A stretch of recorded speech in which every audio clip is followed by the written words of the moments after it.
Have you ever blamed everyone but yourself for your life falling apart? The alarm didn't go off. At least, that's what Clara Jennings told herself as she jolted awake at 8:47 a.m., 47 minutes past, when she should have left her shared apartment. 22 years old, third-year communications major at Denver State University, Clara lived in a constant state of controlled chaos. The kind where nothing was ever truly her fault, but everything always went wrong. Her room told the story. Clothes draped over the chair like casualties of war. Textbooks buried under empty coffee cups. Phone charger dangling uselessly from the wall. Uncharged, again. "Why does this always happen to me?" she muttered, scrambling for clean clothes that weren't there. It was her signature question. The soundtrack of her life. Why me? When her boyfriend cheated, why me? When her roommates complained about unpaid bills, why me? When professors marked her down for late submissions, why me? The universe, Clara believed, had a personal vendetta. She grabbed yesterday's jeans, pulled her hair into a messy bun, and ran. The bus stop was 3 blocks away. If she ran fast enough, maybe. The bus pulled away as she reached the corner. "Are you kidding me?" she screamed at the exhaust fumes. A man waiting for the next bus glanced at her. Clara pulled out her phone and did what she always did when reality hurt. She posted. "Some mornings you wonder if the universe is testing you or just hates you. Bus literally left as I got there. Can't catch a break." 17 likes within 2 minutes. Someone commented, "Stay strong, Queen, you got this." Clara felt momentarily better. Validated. Seen. The feeling lasted exactly until she remembered where she was supposed to be. 6 months earlier, Clara had received the news that changed everything. Or so she thought. Melissa Vaughn, creative director at Lighthouse Marketing Agency, had called personally. "Clara, we were impressed with your portfolio. We'd like to offer you the internship." Clara had screamed, cried, called her parents in Nebraska, who worked double shifts to help with tuition. "Baby, we're so proud," her mother had said, voice thick with emotion. This was it. The break she deserved. The universe finally paying her back for all the suffering. But there was a condition. "Our agency is small," Melissa had said during orientation. 5 people, high-pressure clients. We need precision. We need punctuality. Every minute counts here." Clara had nodded eagerly. "Of course, I understand completely." She didn't. Week 1 arrived 25 minutes late on Tuesday. Blamed traffic. Week 2 forgot to send client files before deadline. Blamed spotty Wi-Fi at home. Week 3 showed up with the wrong presentation format. Blamed the confusing email instructions. Each time, Melissa responded with the same measured calm that somehow felt worse than yelling. "Clara, I'm not here to punish mistakes, but I need you to take responsibility for what's in your control." Clara nodded, apologized, then posted on Twitter. "Wild how some people forget what empathy means. Not everyone has the same resources." 43 likes. 3 comments agreeing that her boss sounded toxic. The validation felt like armor. If people online understood her struggle, then she wasn't the problem. The world was. But deep in her chest, beneath the defensive layers, something stirred. A tiny voice asking questions she didn't want to hear. What if they're right? What if it's not bad luck? What if... No. She shut it down fast. That voice was dangerous.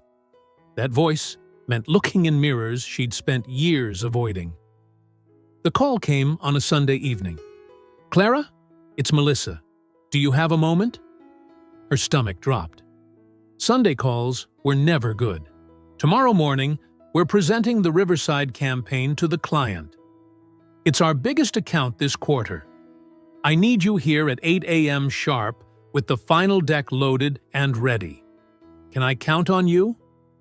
"Absolutely," Clara said, heart pounding with renewed determination. "I'll be there, I promise." She meant it. She really did. She set 3 alarms, laid out clothes, put the laptop by the door, and then she stayed up until 2 a.m. scrolling through her ex's Instagram, because pain felt better than emptiness, and emptiness was what waited when she stopped moving. The first alarm didn't wake her. The second one did at 7:52 a.m. 8 minutes to get dressed, grab everything, and somehow materialize at the agency downtown. Clara moved like a tornado, grabbing the laptop, her bag, keys, no time for breakfast, no time to think. She ran to the bus stop, missed it by 30 seconds. No, no, no, no, no. She called an Uber. 12-minute wait. Cancel! She started running. 12 blocks. Maybe if she ran, her phone buzzed. Melissa. Client arrived early. Where are you? Clara's fingers flew across the screen while running. So sorry. Terrible morning. Almost there. 5 minutes. She arrived at 8:47 a.m. 47 minutes late. The office was silent when she burst through the door, sweating, gasping. 4 people sat around the conference table with coffee and tight smiles. Melissa, 2 team members, and a man in an expensive suit. The client. Clara. Melissa's voice was Arctic ice, wrapped in professional courtesy. We've been waiting. I'm so sorry. The bus didn't come, and then the Uber canceled, and I ran, and the presentation, please. Clara's hands shook as she opened her laptop. Pressed power. Nothing. Pressed again. The battery was dead. Completely dead. Because she'd forgotten to charge it. The silence in that room was the loudest sound Clara had ever heard. I have it. I swear. Just let me find a charger. Melissa stood. Her face was a mask of disappointed professionalism. I apologize, Mr. Riverside. Let me pull the backup files. Clara, outside. Now. The hallway felt like a courtroom. Clara. Melissa took a breath, choosing words carefully. You're talented, creative, smart. But I can't work with someone who doesn't show up, not just physically, but responsibly. It wasn't my fault. The words exploded out. The bus was late. My alarm didn't go off properly. My phone's battery drains too fast. My roommate was loud last night, so I couldn't sleep. Clara. Melissa's interruption was surgical. You always have a reason, but you never have responsibility. The words hung between them like a verdict. I'm sorry, Melissa continued, gentler now. But this isn't working. Your internship is terminated. Effective today. Clara didn't cry on the bus ride home. She didn't post on social media. She didn't call her parents or her roommates or her friend, who always validated her complaints. She sat in her room, staring at the ceiling, and for the first time in years, she felt nothing. Not angry, not victimized, not misunderstood, just empty. You always have a reason, but you never have responsibility. The words echoed, and in that echo, something cracked. She looked around her room, truly looked, at the chaos she'd been living in, the unpaid bills stuffed in drawers, the half-finished assignments, the promises broken to herself. She pulled out a notebook, old, barely used, from freshman year when she still believed in fresh starts. And she started writing, not a rant, not a list of grievances, a list of patterns. Things I blamed this month. The bus, but I woke up late. My alarm, but I went to bed at 2 a.m. My laptop battery, but I forgot to charge it. The Wi-Fi, but I didn't plan ahead. My roommates, but I didn't pay rent on time. My professor, but I submitted late. My ex, but I stayed when I saw the red flags. Each line was a small death, a death of the story she'd been telling herself. The story where she was the eternal victim and the world was the eternal villain. She kept writing. What if nobody's against me? What if the world just responds? What if I've been asking the wrong question? Her hand paused over the last line. Then she wrote it. The thought that scared her most. What if the problem is me? The next 3 days were silent. Clara didn't leave her room much, didn't scroll social media, didn't reach for the comfortable narratives. She just sat with it. The error, the loss, the truth. Her roommate knocked on Tuesday evening. You okay? I think I'm waking up, Clara said quietly. On Wednesday, she cleaned her room. Really cleaned it. Found bills from 3 months ago, set up automatic payments, organized her desk, threw away old clothes she'd been meaning to donate someday. Each action felt small, mundane, ordinary, but something shifted with each decision. On Thursday, she made a schedule. Wake time, 6:30 a.m., bedtime, 10:30 p.m., meal times, study blocks. Nothing revolutionary, just responsibility. The word tasted strange, like medicine that's bitter but necessary. The first morning with the new schedule, Clara's alarm went off at 6:30. Every cell in her body wanted to hit snooze, to scroll through her phone, to escape back into comfortable chaos.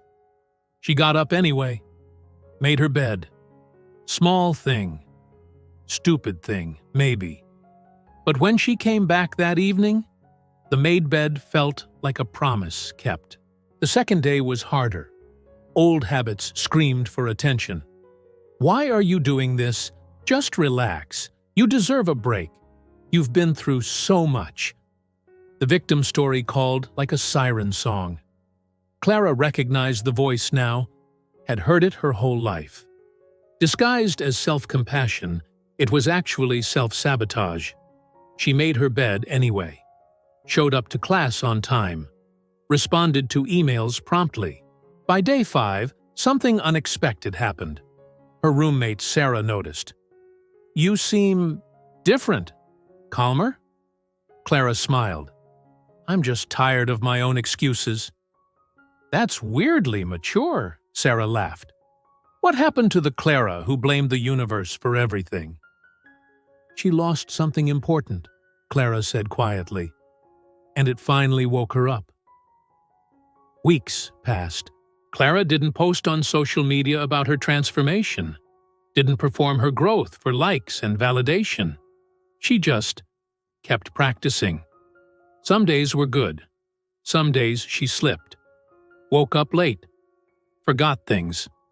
Made mistakes. The difference was what happened next. Instead of building a fortress of excuses, she said, "My fault. I'll fix it." 4 words. Simple. Terrifying. Liberating. One afternoon, her professor pulled her aside after class. Clara, I've noticed a change in your work. The last 3 assignments, on time, thoughtful, complete. What's different? Clara thought about it. I stopped waiting for perfect conditions. I just started showing up. The professor smiled. That's the secret nobody tells you. Talent is common. Showing up is rare. 6 weeks after losing the internship, Clara sat in a coffee shop, laptop open, working on an application. Not for another marketing agency, for something different. A nonprofit called Digital Voices that taught underprivileged teenagers how to use social media for advocacy and storytelling. As she typed her application essay, she heard the door chime, looked up. Melissa Vaughn stood in line, ordering coffee. Their eyes met. Clara's first instinct was to hide, but she'd promised herself, no more hiding. She stood, walked over. Melissa, the creative director, turned, surprise flickering across her face. Clara, hi. Can I talk to you for a minute? They sat by the window. Awkward silence. Clara took a breath. I need to say something.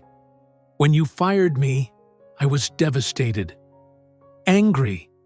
I wanted to blame you, call you unsupportive, tell everyone you were wrong. Melissa's expression was unreadable. But you weren't wrong, Clara continued. I was chronically irresponsible. I hid behind excuses. I made myself the victim of every situation so I never had to face my own part in it. She felt tears coming but didn't stop them. Losing that internship was the best thing that ever happened to me, because it was the first time I couldn't blame anyone else. The error was so clearly mine that all my defenses broke. And in that breaking, I found something real. Melissa's eyes softened. What did you find? That the world doesn't owe me anything, Clara said. But I owe myself the truth.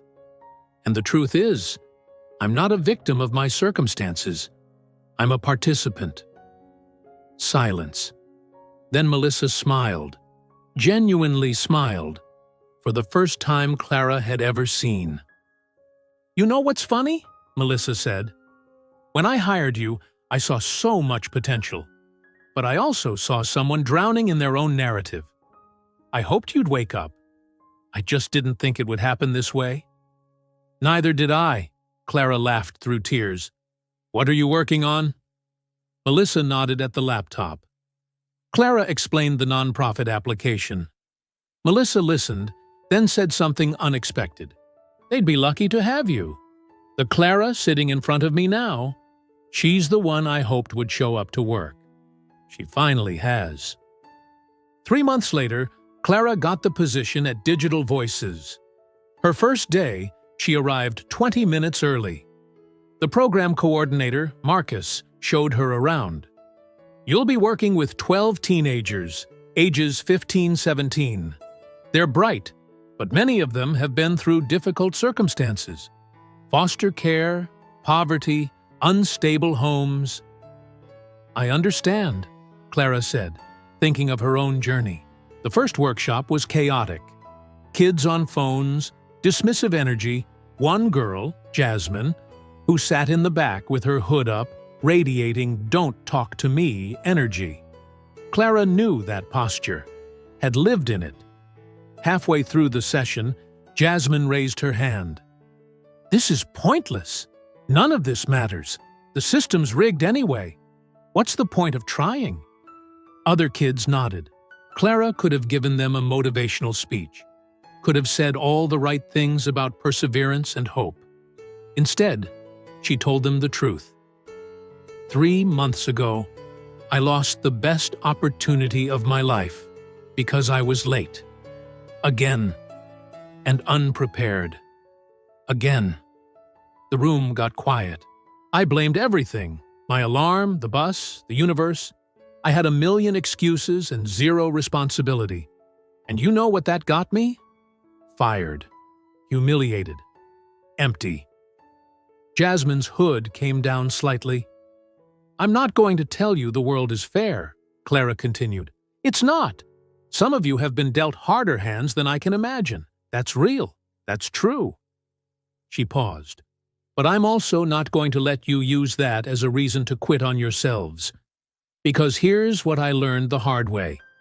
You can't control what happens to you. But you always, always control what you do with it. A boy named Marcus spoke up. That's easier said than done. You're absolutely right, Clara agreed. It's the hardest thing you'll ever do. Easier to blame, easier to give up, easier to say, why me, and stay stuck. She looked at each of them. But that question, why me, it's a trap. It keeps you looking backward at what you didn't get, what isn't fair, what should have been different. And while you're looking backward, life keeps moving forward without you. So, what's the better question? Jasmine asked, genuinely curious now. Clara smiled. What can I do with this? She wrote it on the whiteboard. Stop asking, why me? Start asking, what can I do with this? It doesn't erase the pain, Clara said. Doesn't make injustice okay, but it puts the power back in your hands.